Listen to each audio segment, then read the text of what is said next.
திருமுறையே கையிலை கண் சிவபெருமான் செவிமடுக்க செந்தமிழ் வேதம் திருமுறையே நடராஜன் கணும் வருந்த எழுதியருள் தெய்வ நூலாம் திருமுறையே சொக்கேசன் மதிமலி வாய் மலர்ந்தருளும் சிறப்பிற்றாமா.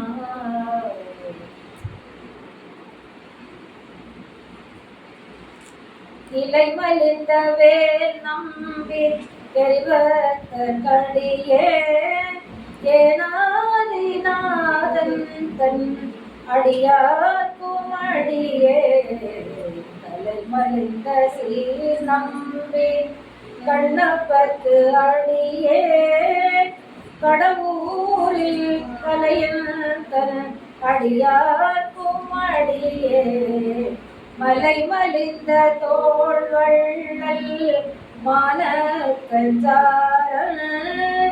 எஞ்சாத வாட்டாயன் அடியார்க்கும் அடியே அலை மலிந்த பூனல் மங்கை ஆனாயர் கடியே ஆரூரன் ஆரூரில் அம்மானு காடே.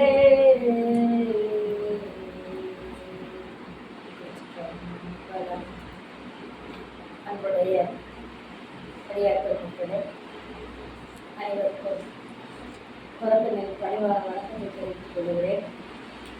நாம் வழக்கமாக வாரந்தோறும் கண்டு வருகின்ற அவர்கள் புகழை கேட்டு உண்டு மகிழ்கின்ற தொண்டதம் பெருமை என்ற தலைப்பிலே நாம் நாயன்மார்களின் வரலாறுகளை பார்த்து கொண்டு வருகிறோம்.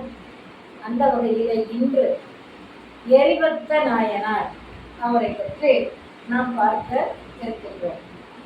அதிலே சுந்தரர் பெருமான் பாடிய திருத்தொண்ட தொகையிலே இலை மலிந்த வேல் நம்பி எரிபத்திற்கு அடியேன் என்கிறார். இலை மலிந்த வேல் நம்பி எரிபத்திற்கு அடியேன். அவர் கையிலே வைத்திருப்பது மழு ஆயுதம். அது வேல் போன்ற இலை போல நீண்ட வடிவமாக இருக்கும். ஆனால் அது மழு ஆயுதம். பொதுவாக கருவிக்கு எல்லாம் வேல் என்று சொல்லுகின்ற பழக்கம் உண்டு. ஆனால் அது இவர் கையில இருப்பது மழு ஆயுதம். அது பெருமாள் கையில இருக்கக்கூடிய மழு ஆயுதம் அல்லவா? அது மாதிரி இவர் தன் கையிலே மழு ஆயுதம் வைத்திருப்பார். என்ன காரணம் என்றால், அடியார்களுக்கு வரக்கூடாத துன்பம் ஏதேனும் வந்து விட்டால் இவரால் அதை பொறுக்க முடியாது. உடனே அங்கே சென்று சிங்கியம் போல எழுந்தவர்கள் இறந்து உடனே அந்த அடியாருக்கு வந்த துன்பத்தை நீக்கி விடுவார். அந்த நீக்குவதற்குரிய கருவியாக வைத்திருப்பதுதான் மழு. அதான் வேல் நம்பி. அந்த கருவியை வேல் என்று சொல்லி அதை கையிலே வைத்திருக்கிற நம்பி ஏறி பக்தர். அவர் மிகுந்த பக்தர். சிவபெருமான் மேல் உயர்ந்த காதல் கொண்டவர், ஆழ்ந்த காதல் கொண்டவர். எப்படி வேண்டுமானாலும் அந்த உயர்ந்த நிலை பக்தியை நாம் எந்த வார்த்தையில் மேன்மைப்படுத்தி சொல்ல முடியுமோ அப்படி சொல்லலாம். அப்படிப்பட்ட பக்தர் அவர். அவர் கையில இருக்கின்ற மழுவால் சிவர் அடியார்களுக்கு வந்த துன்பத்தை அந்த மழுவால் எரிந்து போக்குவதனால் அவருக்கு எரிபக்தர் என்று பெயர் வருகிறது. அதை நாம் நினைவு கொள்ள வேண்டும். இலை வடிவு உடையதாக புகழ் மலிந்த வேலாயுதத்தை ஏந்திய நம்பியாகிய எரிபக்தர். அதனால்தான் அவருக்கு எரிபக்தர் என்றார். வேல் என்பது ஆயுதம், பொதுவான பெயர். இங்கு எதை குறிக்கிறது? மழுவாயுதத்தை குறிக்கிறது. மழுவாயுதம் சிவபெருமான் திருக்கையில எப்போதும் மான்மழு தாங்கியவன் என்று சொல்லுவோம். அப்படி இந்த காரணம் குறித்து எரிபக்தருக்கு இந்த பெயர் வந்தது. என்ன? எந்த அடியார்களுக்கும், சிவனடியார்களுக்கு என்று எந்த அடியார்களுக்கும் வாராத துன்பம், எதிர்பாராமல் ஒரு துன்பம் கொடிய துன்பமாக வந்தாலும் அதை உடனடியாக அங்கே சிங்கம் போல எழுந்தருளி வந்து அந்த துன்பத்தை நீக்கிவிட்டு தான் மறுவேலை பார்த்தார். எதனாலே? கையில் இருக்கின்ற அந்த மழு ஆயுதத்தினாலே எரிந்து அந்த துன்பத்தை நீக்கிவிட்டு பிறகுதான் அந்த தன்னுடைய வேலையை நினைப்பார், கவனிப்பார், பேசுவார் எல்லாமே. அப்படி இறைவனிடம் பக்தி கொண்டு விளங்கியவர் பெருந்தொண்டர். அதனால்தான் இவருக்கு பெருந்தொண்டர்னு பேரு. அப்படி விளங்கியவர் நம்முடைய எரிபக்தர் என்பவர். பின்னாலே தான் நாயனார் என்ற பெயர் எப்படி வருகிறது? இறைவன் தோன்றி காட்சி கொடுத்து அவரை தான் ஆட்கொண்ட பின்னாலே வருகின்ற பெயர் தான் நாயனார் என்பது. எல்லாருக்குமே இது பொருந்தும். நாம் இடையிடையிலே எரிபத்தர் என்று சொல்லாவிட்டாலும் நாயனார் என்பது நமக்கு சேர்ந்து வருகிறது, நமக்கு இயல்பாக போய்விட்டது. எனவே இறைவன் தோன்றி காட்சி கொடுத்து அசரீரி மூலமாகவோ அல்லது நேரடியாகவோ காட்சி கொடுத்து அவர்களை ஆட்கொண்ட பின் அவர்கள் இறைவன் திருவடி நிழலுக்கு போன பின்னாலே அல்லது இறைவன் வளாகத்தில் இருந்து கணநாதர்களாக பணி செய்து கொண்டிருக்கக்கூடிய ஒரு தன்மை கிடைத்த பின்னாலே அவர்களுக்கு நாயனார் என்ற பட்டம் பெருமை கிடைக்கிறது என்பதை வைத்து சேக்கிழார் பெருமான் திருத்தொண்டர் புராணத்தை எழுதியிருக்கிறார். அதை சொல்லுகிறார் ஒரு பாட்டிலே சேக்கிழார் பெருமான். மல்லல் நீர் ஞானம் தன்னுள், பொருள் விளங்குதுன்னு நினைக்கிறேன். கடலால் சூழப்பட்ட இந்த உலகம் நம்முடைய உலகம். மல்லல் நீர் நிறைந்த, அதிகமாக நிறைந்த கடலுக்கு ஏது நீளம் ஏது அகலம் ஏது ஆழம் ஏது, கண்ணு கட்டிய தூரம் வரை அது நீர் பரப்பிட்டான். அப்படி மல்லல் நீர் ஞாலம், உலகத்துல ஞாலம் தன்னுள் மழவிடை உடையான், மழவிடை என்ற கருவியை உடையவன். அவன் அன்பருக்கு, இறைவனுடைய அன்பர்களுக்கு ஒல்லை வந்துற்ற செய்கை, முன்னாலே யாருக்கேனும் ஏதேனும் துன்பம் வந்துற்றது என்று அறிந்தார். உற்றிடத்து உதவும் நீர, இந்த இடத்துல எரிபத்திற்கு என்ன பெயர் கொடுக்கிறார் சாமி? சேக்கிழார் சாமி. உற்றிடத்து உதவும் நீரார், நீரான தன்மை, நீர்மைன தன்மை. உற்றிடத்து உதவும் நீரார், எங்கெல்லாம் யாருக்கெல்லாம் துன்பம் வருகிறதோ அந்த இடத்துல ஏற்ற இடத்துல இருந்து உடனுக்குடனே உதவுகின்ற தன்மையார். அதனால உற்றிடத்து உதவும் நீரார், இதெல்லாம் சேக்கிழார் கொடுக்கின்ற பேர். அப்படிப்பட்ட எரிபத்தர், எல்லையில் புகழின் மிக்க எரிபத்தர், அது யாரு? உற்றிடத்து உதவும் தன்மை உடையவர் யாரு அப்படின்னா எல்லையில் புகழ். இந்த மாதிரியே தொண்டு செய்து எல்லோராலும் அறியப்பட்டவர். அவருக்கு எல்லையில்லாத அளவு கடந்த புகழ், எல்லாராலும் அறியப்பட்டு அருமையோடு பேசப்படுகின்றார். ஏதேனும் துன்பம் வருகிறது என்று சொன்னால் எரிபத்தர் இருக்கிறாரப்பா என்று சொல்லுகின்ற அளவுக்கு அவருக்கு ஊரிலே புகழ் நிறைந்து இருந்தது. அப்படிப்பட்ட புகழின் மிக்க எரிபத்தர், அந்த புகழிலே மிகுந்திருக்கக்கூடிய எரிபத்தர் பெருமை எங்களால் எம்மால், அவருடைய பெருமை எம்மால் என்னாலே சொல்லலாம் படித்து அன்று, என்னால் சொல்ல முடியாது. அவருடைய புகழை சொல்லி முடிக்க முடியுமா? முடியாது. ஏனும் என்றாலும் ஆசையால் சொல்லுகிறான். எனக்கு அவர் மேல இருக்கிற பக்தியினாலே அவரை பற்றி சொல்லணுங்கிற ஒரு ஆசை இருந்திருக்கிற காரணத்தினாலே நான் அதை இங்கே சொல்லுகின்றேன் என்று யார் ஆரம்பிக்கிறார்? சேக்கிழார் பெருமான் ஆரம்பிக்கின்றார். சோழர்களது தலைநகரத்துக்குள்ள கரூர் ஒன்று எல்லாருக்கும் தெரியும். சோழர்கள் அங்கே ஏற்றவாறு மக்களுக்காக சேவை செய்வதற்காக உறையூர் அப்படி 2-3 இடங்களிலே தலைநகரை வைத்திருந்தார்கள். அப்படி இருக்கின்ற இடத்துல கரூர் என்பது ஒன்று. அது நமக்கு பக்கத்துல தெரியும், எல்லாருக்கும் கரூர் தெரியும். அது செழிப்புடைய பழமையான ஊர். பல ஆண்டுகள் அதனுடைய வளமை சொல்ல முடியும்னா பல ஆண்டுகள் நிறைந்தது, பழமை மிக்கது, மிகுந்த செழிப்புடையது. நீர் வளம், நிலவளம், மலை வளம், மக்கள் வளம், பயிர் வளம், உயிர் வளம். பயிர்கள் செழித்திருந்தால்தானே உயிர்கள் செழித்திருக்க முடியும். அப்படி வேண்டும் என்பவர்களுக்கு வேண்டிய பொருள் நிறைவாக தருகின்ற வளம் ஒன்று அந்த ஊரின் தன்மை.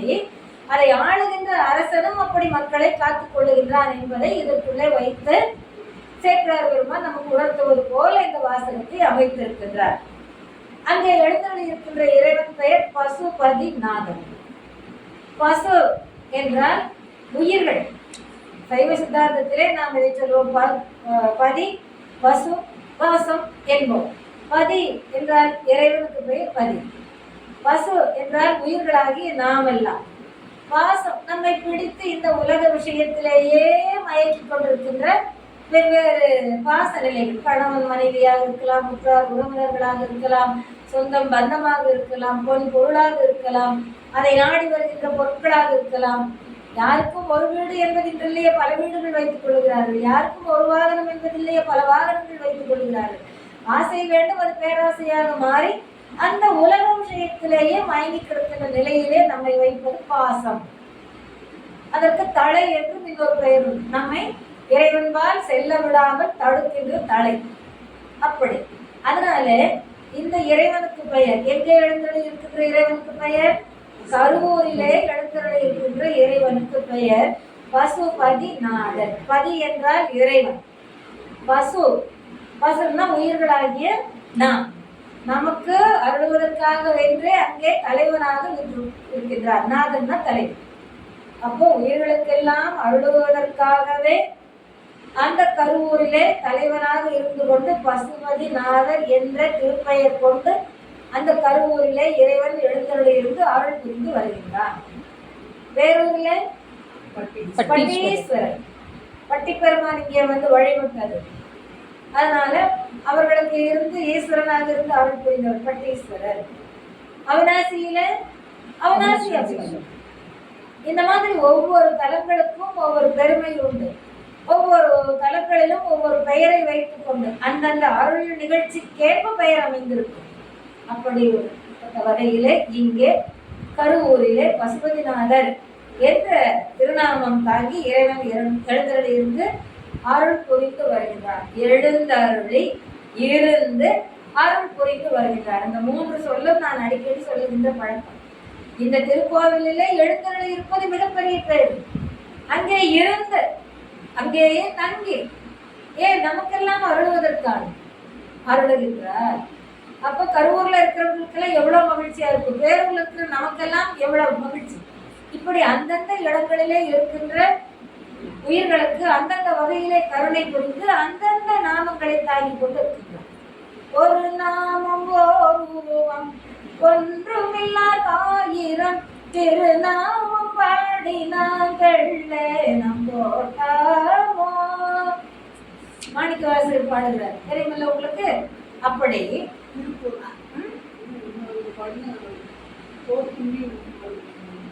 தெள்ளையனம் கொட்டம், அது வந்து கோத்தும்பி வந்து திணைத்தனை உள்ளதோர் பூவினில் தேருண்ணாது நினைத்தோறும் காண்தோறும் பேசுந்தோறும் எப்போதும் அனைத்து எலும்பு உள்நெக ஆனந்த தேன் சொரியும் குனிப்புடையார். அந்த குனிப்புடையாருக்கே சென்றுவதாய் கோத்தும்பி, அது திருக்கோத்தும்பி பதிகம். இது வந்து தெள்ளாயிரம் கொட்டுகின்ற பதிகம். அப்படி அவர் அப்புறம் தலங்கள் தோறும் ஏன் தல யாத்திரைகள் செய்தார்கள். 4 பெருமக்கள், அதே 3 பெருமக்கள், ஞானசம்பந்தர், நாவுக்கரசர், சுந்தரர். எதற்காக தலங்கள் தோறும் யாத்திரை செய்தார்கள்? ஒவ்வொரு தலத்திற்கும் ஒவ்வொரு பெருமை, ஒவ்வொரு அற்புத நிகழ்வு உண்டு. அந்தந்த தலங்களிலே அந்தந்த பெயர் தாங்கி இறைவன் இருந்து கொண்டு அருள் புரிகின்றான். அதனால அந்த இறைவனை, அந்த அருள் தருகின்ற இறைவனை தரிசனம் செய்ய வேண்டும். எல்லா இடங்களிலும் இருக்கிறது ஒரே இறைவன் தான். அந்த இடத்துல இருக்கின்ற இறைவன் அதிகமான அருளுடையவன், இந்த இடத்துல இருக்கின்ற இறைவன் அதிகமான அருளுடையவன், அப்படியெல்லாம் கிடையாது. எல்லா இடத்திலும் இறைவன் ஒரே தன்மையாக தன்னுடைய அருளை உயிர்களுக்கு வாரி வாரி வழங்குகின்றான். ஆனால் ஏன் அந்த தலங்களுக்கு போகிறோம்? அந்த அற்புத நிகழ்வு அங்கே நிகழ்ந்திருக்கிறது. திருவெண்ணைநல்லூரிலே சுந்தர பெருமானை ஆட்கொண்டார். சென்னை கபாலீஸ்வரர் கோயிலிலே அங்கே பூம்பாவைக்கு நீர் கொடுத்து திருஞான சம்பந்தரை ஆட்கொண்டார் இல்லைங்களா? ஏன் பேரூர்ல சுந்தர பெருமான் வந்து பாடி இருக்கின்றார். சுந்தர பெருமான் வந்து பாடும் பொழுது உழவன் உழத்தியாக வயலிலே வேலை செய்ய கிளம்பி இருந்தார்கள் அம்மையும் அப்பனும். சுந்தர பெருமானுக்காக மீண்டும் கோயிலிலே வந்து இருந்து அவரை வணங்க செய்தார்கள். அவிநாசியில பாலன் உண்ட முதலை உண்ட பாலனை எடுத்து கொடுத்தது. இப்படியெல்லாம் விருந்தீஸ்வரர் கோயிலிலே நம்முடைய போதையில சுந்தர பெருமானுக்கும் உடன் வந்த கரிகால் சோழனுக்கும் அங்கே முருங்கைக்கீரையால் உணவு சமைத்து கொடுத்தவர்கள், அந்த வரலாறு அங்கே இருக்கின்றது. இப்படி தலங்கள் தோறும் இது நம்முடைய பகுதியில இன்னும் ஏராளமாக இருக்கின்றன. இன்னும் கொஞ்சம் வெளியில போயிட்டீங்கன்னா நிறைய ஒவ்வொன்றும் சொன்னால் இந்த வரலாற்றை நாம் நிறைவு செய்ய வேண்டும் நேரத்துக்குள்ள. அப்படி தலங்கள் தோறும் அந்த காலத்திலே யாத்திரை செய்தார்கள். அதை ஒற்றுக்கார் அருணகிரிநாதரும் தல யாத்திரை செய்தார். முருகப்பெருமானிடத்தில் இருக்கின்ற இடங்களுக்கெல்லாம் சென்று அவரை அங்கங்கே பாடி அந்தந்த தலத்துக்கு என்ன தெரியுமோ அதை பாடி அங்கே என்ன அருள் புரிந்தார் முருகன்கிறத சொல்லி வரார். இது வந்து நம்முடைய பெரியோர்கள் நமக்கு காட்டிய அந்த மரபு. அதனாலதான் இப்ப நம்ம கோயில்களுக்கு செல்றது, தல யாத்திரை செல்வது என்பது நம்முடைய மரபாக இருந்து வருவதற்கு காரணம் இந்த முன்னோர்கள் நமக்கு காட்டிய வழி. இந்த கோயிலுக்கு திரு ஆநிலை என்று பெயர். ஆண் பசு உயிர்களுக்கு உண்டான திருவருள் புரிகிறதுனால இதுக்கு ஆநிலை என்று பெயர். இந்த கோயிலில் நியதியாக இறைவனை வழிபட்டு வருபவர் கரிவத்த நாயனார்.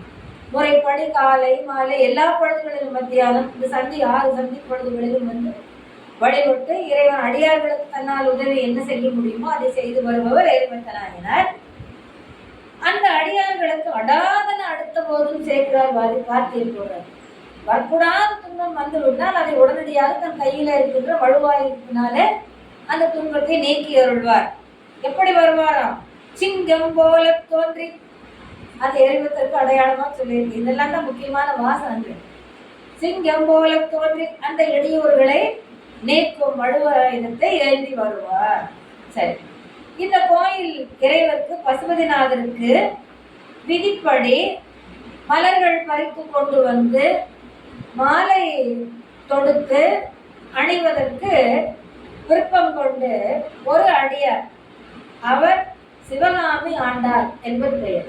எப்படி அடியார்களுக்கு வருகின்ற துன்பத்தை தன் மழுவாயுதத்தினாலே நீக்குவதற்காக மழுவாயுதம் தாங்கி இறைவன் அடியாராக இருந்து கொண்டிருக்கின்றாரோ எரிபட்ட, அதுபோல சிவகாமி ஆண்டார் என்பவர் இறைவனுக்குரிய காலை மாலை மதியம் அந்த சந்தி பொழுதுகளெல்லாம் மாலைகள் அறிவிப்பார்கள். அந்த மாலைகளுக்காக நந்தவனத்திலே சென்று மலர்களை பறித்து வந்து மாலை கொடுத்தும் அந்த மலர்களை உதிரி மலர்களாக அர்ச்சனைக்கு கொடுத்தும் நியதியாக அப்படி பூசனை செய்கின்ற வழக்கம் சிவகாமி ஆண்டாருக்கு உண்டு.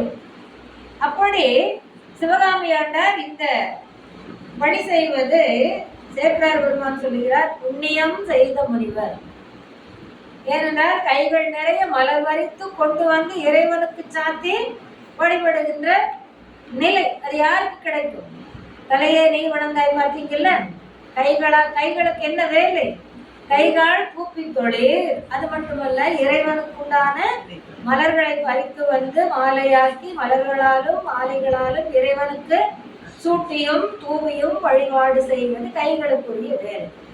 அந்த வேலை எல்லாருக்கும் தான் கைகள் இருக்கிறது. ஆனால் எல்லாரும் அதை செய்வதற்கு வாய்ப்பு இல்லையே. இறைவன் யாராருக்கு என்று கொடுத்திருக்கின்றானோ அப்படி பக்தியில சிறந்தவராக விளங்கிய சிவகாமி ஆண்டார் இந்த மலர் கைங்கரியத்தை செய்து வந்தார். அவர் காலையில் அதிகாலையில போவாராம், போய் பூ பறித்து வருவாராம். அப்ப இருக்கு எல்லாம் தெரியாதுங்கிற மாதிரி எல்லாம் மலர்கள் பறித்து பறித்து பழக்கம் அந்த கைக்கு. நீங்கள் சமையல் செய்து கொண்டே வேற ஏதேனும் கூட வேலை செய்கின்றீர்கள். ஏன் அடுப்பிலே எந்த அளவு தீ எறிய வேண்டும், சமையலுக்கு என்னென்ன பொருட்கள் போட வேண்டும் என்று சொல்லிக்கொண்டு இந்த பக்கம் குழந்தை என்ன கேட்கிறதோ கணவர் என்ன கேட்கிறாரோ அதை நீங்கள் எடுத்து கொடுத்து பண்ணுவது உங்களுக்கு பழக்கம். அருகிலேயே எந்நேரம் நின்று கொண்டு இருப்பதில்லை. அந்தந்த பொருட்களை போட்டு குறிய காலம் அதற்கு வச்சு உடனே இடையில வேலை பார்க்குறீங்க. அந்த மாதிரி இந்த மலர் வண்டு கடித்திருக்கிறது, இந்த மலர் இன்னும் மொக்காகத்தான் இருக்கிறது, இந்த மலர் கீழே விழுந்து விட்டது, இந்த மலர் கீழே விழுகின்ற நிலையிலே இருக்கின்றது, இந்த மலர் இன்னும் தொட்டால் வந்து விடுங்கிற அளவுக்கு அந்த செடியிலே தண்டோடு பொருந்தி காம்போடு பொருந்தி இருக்கின்றது என்பதை வகை வகையாக அறிந்தவராம். அதனால இந்த வழக்கப்படி மலர் வைத்து கொண்டு வந்து விடுவார். நாள்தோறும் அந்த பெரிய பூக்கூடை வைத்திருப்பார். பூக்கூடை என்று ஒரு இடத்துல சேர்க்கிறார் பெருமான் சொல்லுவார்.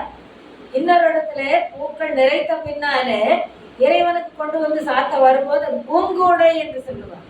எழுத்துத்தான் வித்தியாசம். புரிகிறதா உங்களுக்கு? பூக்கூடை என்பது பூக்கூடை, பூக்களை பறித்து அதில் நிரப்பி கொண்டு வருவதற்காக வைத்திருக்கிற கூடை பூக்கூடை. அது பூக்களால் நிரம்பிய போது இறைவனுடைய பெயரை சொல்லி இறைவனுடைய நாமத்தை சொல்லி இறைவனை மனதிலே நினைத்து கொண்டே அந்த மலர்களை பறித்து அந்த கூடையிலே நிரப்பிய பின்னாலே இறைவனுக்கு கொண்டு வந்து சாத்துவதற்கு உண்டான வகையிலே வந்து விட்டதுனால இப்பொழுது அந்த கூடைக்கு பூங்கூடு. இறைவன் அருள் பெற்ற உடனே எல்லாரும் மென்மையாக ஆகி விடுகிறோம். அந்த மென்மையை வைத்து அந்த மலர்களை வைத்து மென்மையான மலர்கள் இறைவன் அருள் பெற்ற தன்மையினால் அது பூங்கூடை ஆகிவிட்டது என்று சொல்லுகின்றார் சேக்கிழார் வருவார். அந்த இக்கண்ணாவுக்கும் விங்கண்ணாவுக்கும் அத்தனை வித்தியாசம். அவர் தோளிலே ஒரு தண்டொன்றை தாங்கி வருவார். அந்த தண்டு கொஞ்சம் தோளுக்கு மேலாக உயரமாக இருக்கின்ற வகையில கைக்கு அதை அழுத்தி பிடிக்கின்ற வகையில அந்த கையை அழுத்தி பிடித்திருப்பார் கீழ்ப்பகுதியில. அந்த மேல் பகுதியிலே அந்த தண்டின் வழியாக ஒரு பூக்கூடையை வைத்திருப்பார். அப்படியே அந்த கோர்த்து விட்டுருப்பார். உங்களுக்கு அது கண்ணிலே வருகின்றது என்று நினைக்கின்றேன். பூக்கள் நிறைத்தவனாலும் அதே மாதிரி கோர்த்து இன்னும் கொஞ்சம் கெட்டியாக பிடித்துக் கொள்ள மேலே இன்னும் கொஞ்சம் கம்பை உயர்த்தி இதை கெட்டியாக கீழே இருக்கின்ற பகுதி பிடித்திருப்பார். ஏன்? பூக்கள் நிறைந்தவனாலே அது கொஞ்சம் கனமாகி விடும். அந்த கோல் தாங்குவதற்கு ஏற்ப கீழே விழுந்து விடக்கூடாது என்பதற்கு ஏற்ப கொஞ்சம் மேலே கோலை உயர்த்தி இந்த கையை அழுத்தி பிடித்துக் கொண்டு அந்த கூடையை தாங்கி வந்து கொண்டிருப்பார்.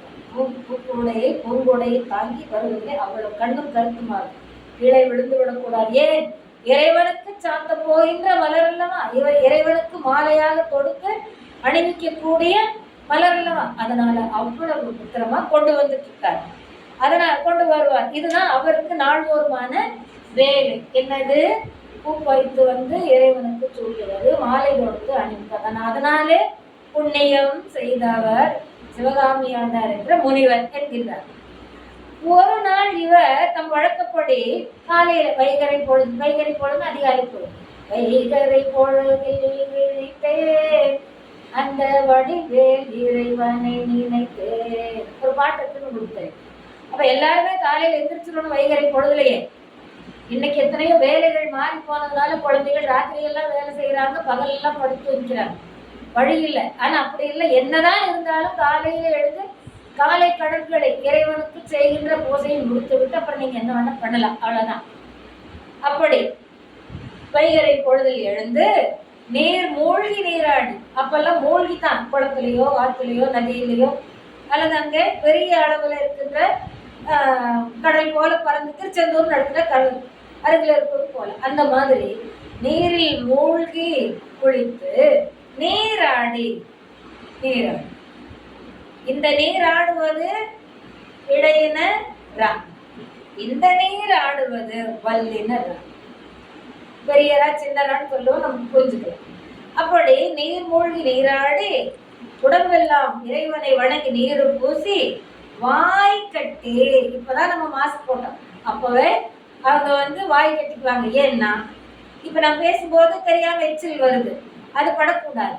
இறைவனுக்கு சாத்துகின்ற பலன் நமக்கு தெரியாது, நமக்கு வருகின்றது தெரியாது, பார்க்குறவங்களுக்கு தான் தெரியும். இப்போ நான் வாய் கட்டிட்டேன்னா என்னால் படிக்கவோ பேசவோ முடியாது. இது எனக்கு இயல்பாக போச்சு. எல்லா பேச்சாளர்களுக்கும் அதிகமாக பேசிட்டு இருந்தால் அந்த வாய்க்குள்ள ஊறுகின்ற ஜலம் துளியாக வர்றது இயல்பு. அடிக்கடி முழுங்கி அடிக்கடி அதை தொண்டை வறண்டு போகாமல் இருக்கணும். இப்படி எல்லாம் உண்டு சில நியதிகள்லாம். அந்த மாதிரி ஏதேனும் தவறுதலாக வாயில இருக்கின்ற ஜலமானது பட்டுவிட்டால் என்ன செய்வது என்று வாயை கட்டிக்கொண்டு அன்றலர்ந்த மலர்களை நந்தவனத்திற்கு போய் அன்றலர்ந்த மலர்கள். அப்போதுதான் சில நேரங்களில் நீங்க இந்த நந்தியாவட்டமே அகலா இருக்குது இல்லை, அது காலையில் பார்த்தீங்கன்னா மொக்கு மாதிரி இருக்கும். அப்படியே அது மலர்ற மாதிரி இருக்கும். 5 இதழும் நுனி முட்டி இருக்கும். இந்த சற்று நேரத்தில் அப்படியே விரும்பும். அப்படி இருக்கின்ற அன்று அப்போது மலர்ந்த மலர்களை பறித்து. ராமனுடைய முகம் அப்படித்தான் இருந்ததாம். அப்பா நீ நாட்டை ஆள் என்று சொன்ன போதும், அம்மா நீ காட்டை ஆள் என்று சொன்ன போதும் அன்றலர்ந்த செந்தாமரை ஒத்திருக்கும் முகம்னு கம்பர் பாடுவார். அப்படி அன்னைக்கு பூத்தப்போ எப்படி ஃப்ரெஷ்ஷான்னு சொல்றேன், புதுமையா சிலுத்து இருக்கும் புதுசா. அந்த மலர்களை பறித்து வருவார் இறைவனுக்காக. கைப்பழக்கம் தெரிந்து பறிப்பார். பறித்து அந்த பூங்கூடை நிறைத்து அதனை கோலில் தாங்கி மிகுந்த அன்போடு விரைந்து வருவார். ஏன்னா அவர் வந்தவனால இறைவனுக்கு சாத்துகின்ற அந்த முறைப்படி அந்த மலர்களை மாலைகளை எடுத்து கொடுக்க வேண்டும். அதனால அதுவும் தன்னுடைய கடமையாக ஏற்றுக்கொண்டிருக்கிறார். அதனால விரைந்து வந்து மாலை கட்டணும், மலர்களை இறைவனுக்கு சாத்துவதற்கு ரெடியா வைக்கணும். அப்ப பூசாரி பூசை அலங்காரம் அபிஷேகம் பண்ணி அலங்காரம் பண்ணணும்னா மலர் மாலை சாப்பிடணும். அதுக்கு தக்கவாறு இந்தந்த மலர் இந்தந்த மாதிரி, இதுக்கு அடுத்து இது சாத்தணும், இது இங்கே சாத்தணும், இது இங்கே சாத்தணும், இது இங்கே சாத்தணும், இது எடுத்து சாத்தணும் என்ற வகை வகையாக வைத்திருந்து எடுத்து கொடுப்பது இவருக்கு பழக்கம். அதனால வேகமா விரைந்து வந்தார். இறைவனுக்கு சாத்தும் போது உதவுவதற்கு வேண்டி விரைந்து வந்தார். அன்றைய நாள் இவர் அப்படி பூ பறித்து கொண்டு வந்து கொண்டிருக்கின்றார்.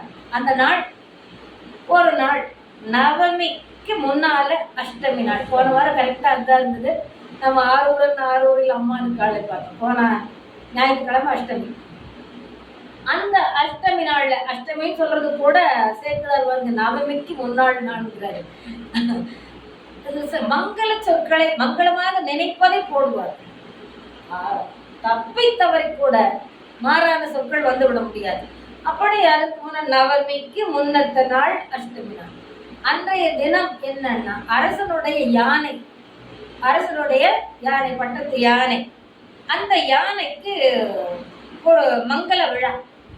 இப்போ நம்ம காலையில கோயில் தரத்துக்கு முன்னாடி பசுவுக்கு பூஜை செய்கிற பழக்கம், அங்க இருக்கிற யானைக்கு பூஜை செய்கிற பழக்கம், அங்க இருக்கிற குதிரைக்கெல்லாம் பூஜை செய்யறதுதான் எல்லாம் பழக்கம் நம்ம பார்த்துருக்கோம். அது மாதிரி யானைக்கு அன்று மங்கள விழா காணுகின்ற நாள். புகழ்ச்சோழ நாயனாரது யானை, இது பட்டத்து யானை. அதுக்கு என்ன பெயர் தெரியுமா? பட்டவர்த்தனம்.